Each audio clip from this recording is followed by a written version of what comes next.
অনেকে মনে করেন আমরা হিজবুত তৌহিদ বোধহয় নির্বাচনের বিরুদ্ধে, যেহেতু আমরা কোনো মার্কার পক্ষে বা বিপক্ষে প্রচার প্রচারণা করি না, নির্বাচনে প্রার্থী হই না, অন্য কোনো দলের প্রার্থীকে সমর্থনও দেই না, সেজন্যই কেউ কেউ এমন ধারণা করেন। কিন্তু আসলেই কি তাই? ভাই দেখেন, বর্তমানে যে নির্বাচনী সিস্টেমটা চলতেছে এই ব্যবস্থায় আমরা আসলে শাসক নির্বাচন করি, তাই না? মানে আমরা কোন শাসককে দেশ পরিচালনায় দেখতে চাই তা নিজেরাই বাছাই করে নেই। ভাই বিশ্বাস করেন, এটাতে হিজবুত তৌহিদের কোনোই আপত্তি নাই। জনগণের শাসক জনগণে নির্বাচন করবে, এটা তো যৌক্তিক কথা। কিন্তু আমাদের প্রশ্ন হইল, ওই শাসক কোন বিধানে দেশ চালাবেন সেটা নিয়ে। তিনি কি আল্লাহর বিধানে দেশ চালাবেন নাকি মানুষের তৈরি বিধানে দেশ চালাবেন? যদি তিনি আল্লাহর বিধানে দেশ চালান তাহলে সেটা হবে আল্লাহর খেলাফত করা, আর যদি মানুষের তৈরি বিধানে দেশ চালান তাহলে সেটা হবে শিরক ও কুফর। সমস্যা হইল, আমাদের দেশে এখন আল্লাহর বিধান প্রতিষ্ঠিত নাই, মানুষের তৈরি বিধান প্রতিষ্ঠিত।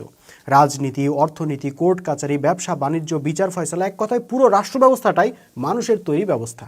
কাজে আপনি যাকেই ভোট দেন, যত ভালো মানুষ দেখেই ভোট দেন, যত নামাজি, রোজাদার, দাড়িওয়ালা, টুপিওয়ালা, পরহেজগার মানুষকেই ভোট দেন, ক্ষমতায় গিয়ে তাকে কিন্তু মানুষের তৈরি বিধানেই দেশ চালাইতে হবে, অর্থাৎ শিরক করতে হবে। তিনি কিন্তু চাইলেও আল্লাহর খেলাফত করতে পারবেন না, আল্লাহর বিধান মানতে পারবেন না, প্রচলিত সংবিধান দিয়েই তাকে দেশ চালাইতে হবে। ফলে কি হবে? ভালো মানুষ ক্ষমতায় যে জালেম হয়ে যাবে, সৎ মানুষ ক্ষমতায় যে দুর্নীতিবাজ হয়ে যাবে, যোগ্য মানুষ ক্ষমতায় যে স্বৈরশাসক হয়ে যাবে, যেই লঙ্কায় যাবে সেই রাবণ হয়ে যাবে। সিস্টেম তাদেরকে চেঞ্জ করে ফেলবে। আর সেজন্যই আমরা বিদ্যমান এই মানবরচিত সিস্টেম বহাল রাইখা শুধু শাসক নির্বাচনের আলাদা কোনো মাহাত্ম্য দেখি না। তবে হ্যাঁ, এটা যদি শাসক বাছাইয়ের নির্বাচন না হইয়া সিস্টেম বাছাইয়ের নির্বাচন হইতো এবং সেখানে একদিকে আল্লাহর বিধান আরেকদিকে মানবরচিত বিধানের অপশন থাকতো, তখন সেইটা হইতো সত্যিকারের নির্বাচন।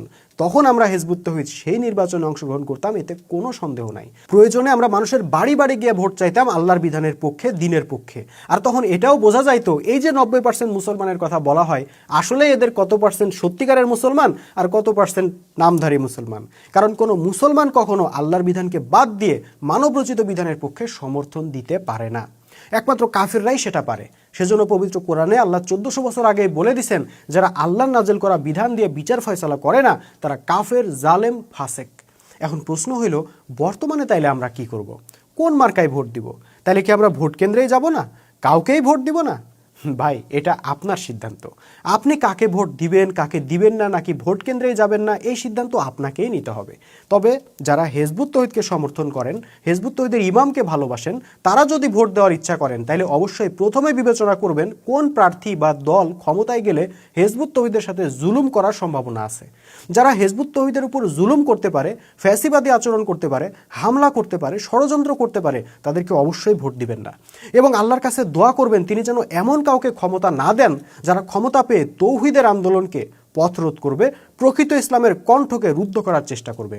আর হ্যাঁ, অবশ্যই এটাও মাথায় রাখবেন, যেহেতু এই নির্বাচনটা হচ্ছে পুরোটাই মানবরচিত বিধানের আন্ডারে, কাজে এই নির্বাচনে ইসলামের কিন্তু কোনো মার্কা নাই।